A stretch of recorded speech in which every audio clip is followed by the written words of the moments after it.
Good evening, Prince Thomas. Here we are for another update. We're taking a slightly different approach to the beginning of the show.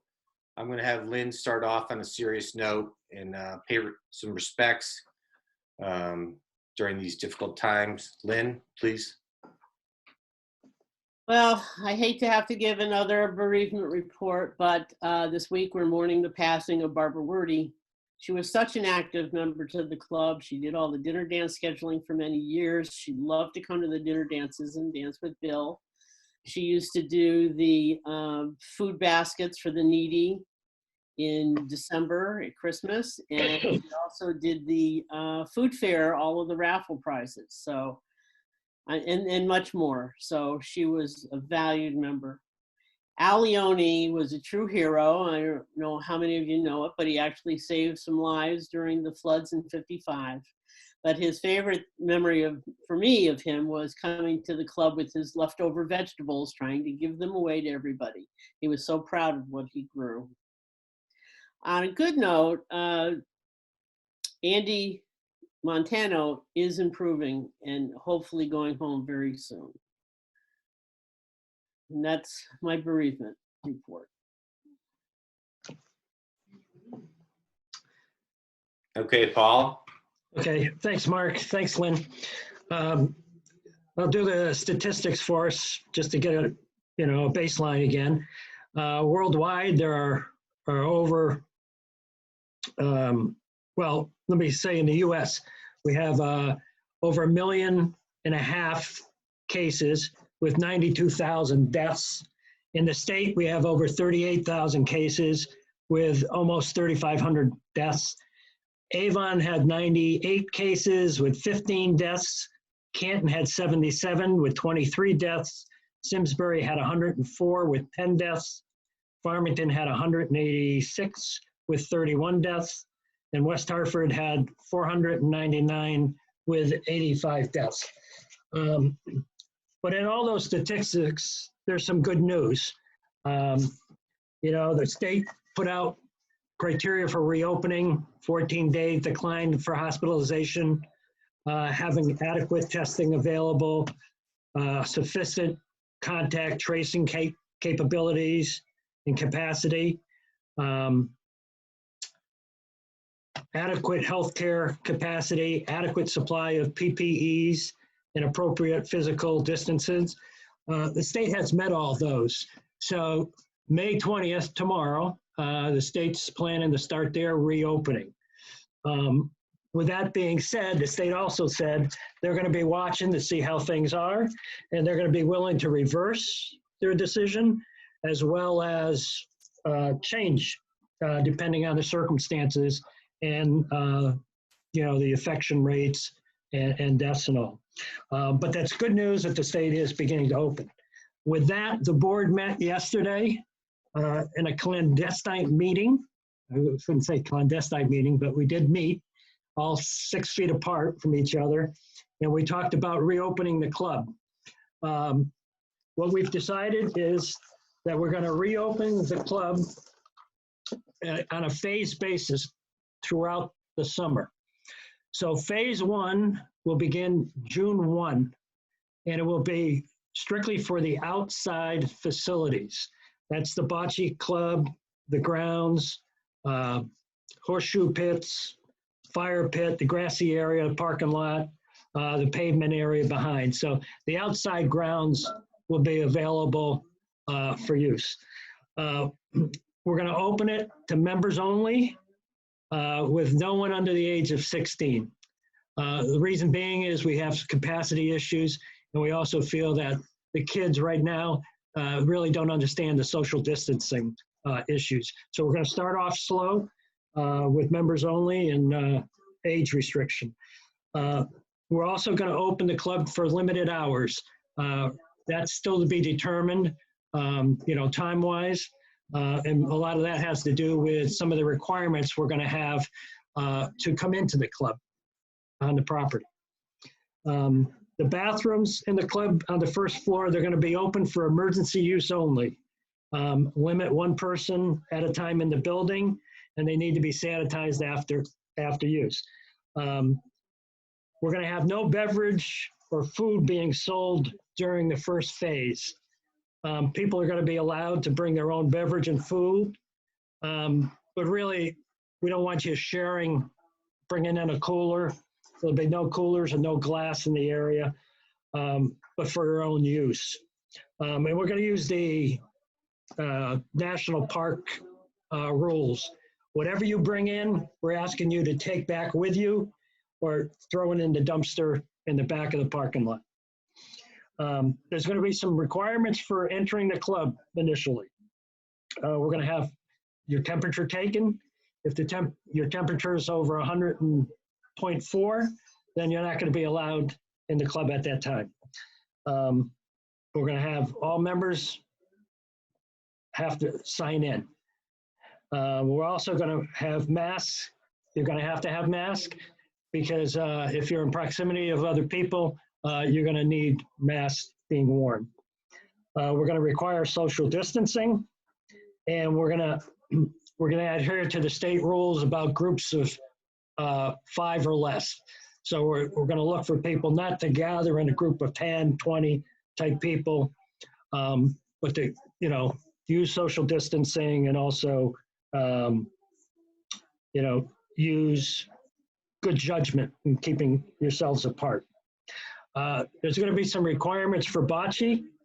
We're going to use this time to practice our bocce, getting ready for the league. But the bocce, we're going to give preference to the days for which men or women are playing. So, for example, the Women's League is normally on Monday, so women will have preference that day to the bocce courts. Mask must be worn on the bocce courts because you're going to be in close proximity. We're also going to limit the bocce to 2-person teams, 2 people at each end of the court, and you don't move back and forth. And then you'll have to wash your hands before playing and after playing as well. We do have a new sink. Brian had us installed recently, so we'll be able to wash our hands before and after matches. So that kind of gives you an idea of phase 1. Phase 1A is going to be a couple weeks later, where we may expand the hours, expand some of the, we might go into selling food and beverage at that time on an outside basis. Phase 2 is our bocce league. That'll begin. What we have planned right now is July 7th. And there'll be more details coming out on the requirement for that. Our phase 3, really, when we open up the club totally, will probably not be until August. And that's the inside of the club. We may open the club as part of phase 2, but we will not have the bar open. It'll be used for the older folks that may need some air conditioning at that time. And then our phase 4 is really September 1. We're looking maybe to push our golf tournament off to then. We'll look to consider rentals, maybe September and beyond, and things like that to get back a little bit more to normal, hoping things progress as well. So as you see, we've planned out the phased reopening of the club. We'll run the entire summer, but we'll start off in June 1, and we'll start off with just our outside area for the club. And then we can move the dates forward or back depending on circumstances. So that's really all I have. I just want to let people know we will be sending out an email in more detail of what the phase 1 looks like and what the requirements are going to be. Okay, with that, I'm going to pass it back to Lynn, who has a few other things she wanted to cover. Thanks, Paul. Just have some auxiliary news.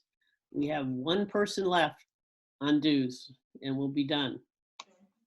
The scholarships are in process, being decided as we speak. We're going to do something this year for all of the people who have supported the club in the past, at the golf tournament and at the food fair by donating prizes. And so Sue Stansfield is in charge now of putting together some stuff on Facebook to promote those sponsors who have given to us. So we encourage you to like or share whatever it is you're supposed to do on Facebook to help these businesses get going again. The Avon Library has asked us to co-sponsor an author event, which we will be doing. The book is called Belladonna by Anbara Salam. It will be a Zoom author event on June 9th at 2 o'clock, and more details will come out as the link becomes available. So in the past, we have sponsored event and Make Italian Cookies. I told them we would love to co-sponsor again, but we will not be mailing out cookies to 50 people. So that's, well, thanks a lot, Chris, for the, I know we did receive one phone call for an order on those lovely gowns. I'm afraid we had to decline because the factory in Italy has shut down. And that's what I have for now. Chris? Thanks, Lynn. Thanks, Paul. So from a membership standpoint, I want to let everybody know we had a very good week last week. We've been able to continue our members Cooking for Members program that we've had. I can only tell you that the people who've stepped up have done a tremendous job. I've looked over the meals that they've made in the last 2 months. I mean, we've really, the group, I can't say enough good things about them, because when you add up the number of meals that they've made, you can tell that the meals that they're making for people are the kind that if they were having people come to their house, that's what they would do. They would serve them these kind of meals, and that they've been made with a lot of love. So, I'm really proud of that group. It's been an honor, and I think the gift has been to the people who've helped with that group. The drivers have great responses with the communication that they have with all of our members. So we're fortunate to do that. I'm really excited by the news that Paul is sharing with us and that Lynn is talking about with regard to the fact that the club is going to finally be open. I can't even tell you how big a step that is from the people that we talked to. I think there's just a lot of people who feel it's time. From a social standpoint, we're going to put some rules in effect that we don't think that they're overbearing. I think you're going to find if we all practice social distancing, we're going to be in good shape. But it's going to be good for people to get together, talk to people, see some people. I've talked to a few people even today, and we know that there's been a lot of people who haven't had a lot of opportunity to meet with people, talk to people. So from a mental standpoint, I think that it's overdue, and the club will do everything we can do to make sure that the members are safe. With regard to bocce, I've spoken to Mark Hill, Al Zapp, and Jimmy Healy, and we're getting ready to open the season. As Paul said, it's going to be the week after the 4th of July. We're going to make sure that we set it up so it's safe for the people who want to play. We're really excited about it.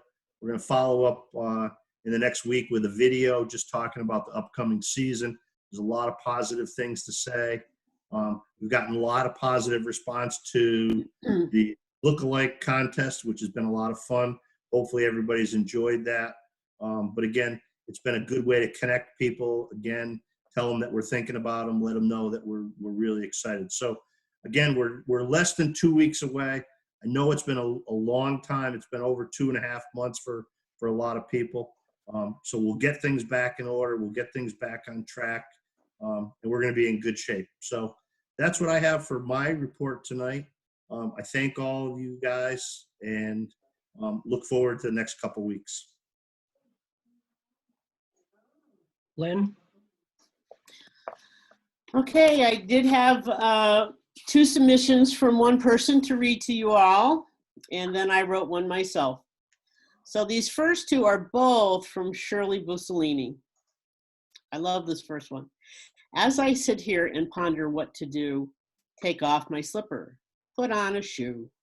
I sip my wine and take another sip or two. As I ponder, what to do, what to do, what to do. Thank you, Shirley. And here's her second one.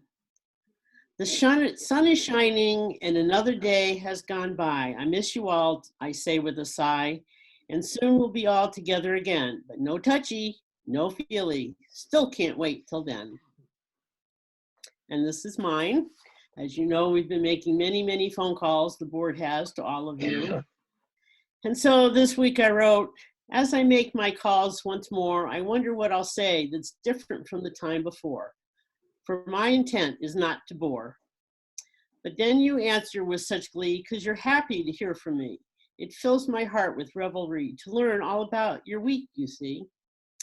As I store these memories like a journal, I am reminded that these calls were filled with laughter shared internal. And on this page today I write, hope springs eternal. Nailed it. Good job, Lynn.